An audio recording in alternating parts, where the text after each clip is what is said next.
Kathleen Cronin. Morning, Your Honor. Good morning, Kathleen. Do you remember me? I do not. We took a recess and we took pictures to show my dad that I had you. This must have been like 5 years Oh, ago, Inspector Quinn, let me see that. because he's passed away now. I was walking away, we were all set, and I said, my dad's going to be excited that I had you today, and you said, let's take a break and take some pictures to show your dad.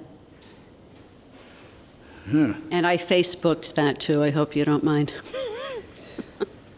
This is taken in Chambers, actually. It's taken right here in Chambers. Yes, Yeah. yes.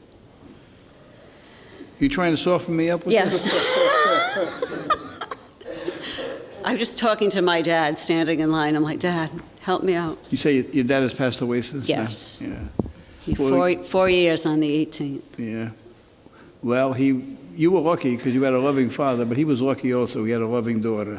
I know you told me how much you loved him and how much you felt, how badly you felt for him. So that's just wonderful. All right. Your speed, the good news is that your speed is within the zone of cases that I've been dismissing, so we're going to dismiss this one. Oh, good. Thank you. It's Thank within you. that zone. And you just about made it, and in memory of your father, we're going to dismiss I was this. praying for that. Yeah. I got the message from your father. It just came in. He had a loud voice, much louder than mine. Yeah, I got the message. Your father's telling me yes. she's a good kid. Give her a break. That's right. Okay. Stop bugging me. You know, the basic unit of society is the family unit. And one of the things two things, it delights me when I see families come in and they're close and they have this family togetherness and so forth. And it breaks my heart when I see families fractured, because the disintegration of the family unit is one of the sins of our society, you know? So this is like a nice story. Good luck. Thank you.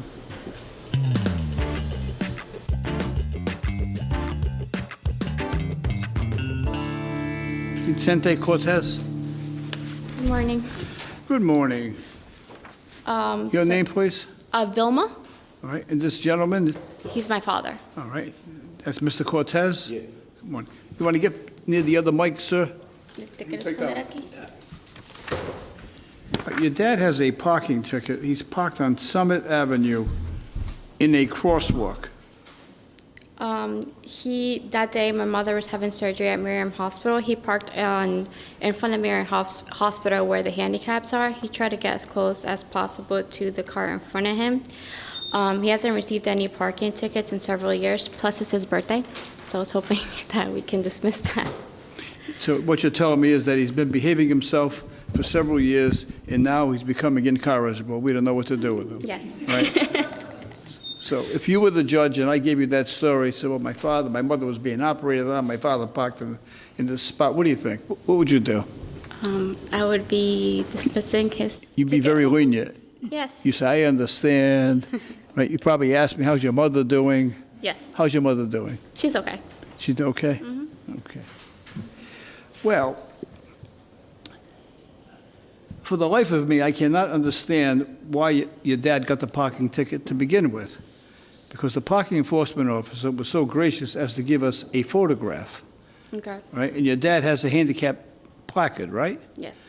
And according to the evidence that the parking enforcement officer gave me, your father is parked in a handicap spot. Yes.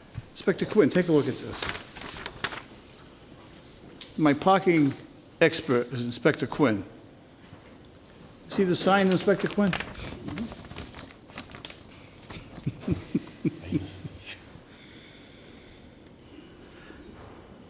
Inspector Quinn's shaking his head. Can't you hear the rattling? Hear the rattling noise?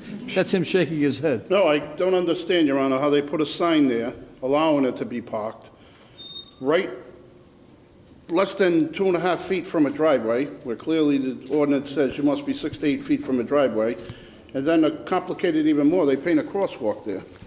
I mean, that's... Your father came to court today, and he has Inspector Quinn very confused. This is terrible, what he's doing to the court today. All right. Who received my bill, Judge, for that? Based on the photographic evidence and based on your explanation, the matter is going to be dismissed. Thank you. Good luck. Thank you. Your daughter did a great job for you. Thank you. It always pleases me when I see a young person come to court to support their parents. It's especially satisfying when that young person is, like I am, the product of an immigrant's dream. Mr. Cortez came to America to seek a better life for his family. His daughter Vilma is living proof that he has achieved that goal. Happy birthday, Mr. Cortez, and congratulations for raising such an impressive daughter. Gwendolyn Shoulders. Good morning, Gwendolyn. Good morning. Who's this young guy? My son, What's his name? Darian. Darian? Hi, Darian. You want to come up here? Sure. How old are you, Darian? 8, 8. Where do you go to school? George. Do you have a hero? Do you have a hero in life? Yeah, my mom. Your mom's your hero. That's a great answer. That speaks volumes for you. To have this young man say that you absolutely, because so many times that we have young people and they talk about heroes, they think about a sports hero. Somebody in sports. They're great athletes, but I'm not sure if they're great people.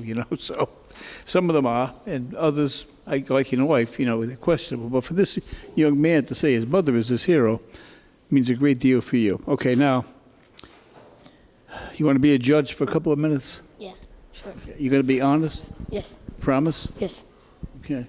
So you're going to pretend it's not your mother, that it's just somebody you don't know, okay? Mm-hmm. Okay. All right, Gwendolyn, you have 2 overnight parking tickets. Is there anything you wish to tell me about these tickets? Yes. What is it? So I just moved to Rhode Island. Unfortunately, I never have time to get a Parking pass. I work in Canton. My son finished the school year off in Brockton, so I drive to Brockton every morning, then I go to Canton, and I do the same thing coming back. I never have time. I come home at sometimes 6, 7, and we're getting ready for the next Okay. day. You moved here from Massachusetts. Yes, Your son was in school in Massachusetts, in Yes. Brockton. You work in Canton. yes. All right. Canton is 40 miles from Providence. Brockton is about 45 miles from Providence. So you wanted your son to finish the school year in Brockton, so you drove that 40 miles every morning to drop him off at school, and then drove to Canton, and then picked him up after school and drove back to Providence. Yes. Right. So you were traveling about 100 miles a day, going back and forth, in attempt, number 1, to support your child, and number 2, to ensure the continuity in his education, so he wouldn't have to change schools. Is that right? Yes, And now, as a result of that, you parked overnight on the street. Is that right? yes, And you're asking me to take all of that into consideration. Is that right? please. Okay. Now, I want you to be the judge and make a decision. I can say, listen, the law is the law, right? You couldn't park overnight.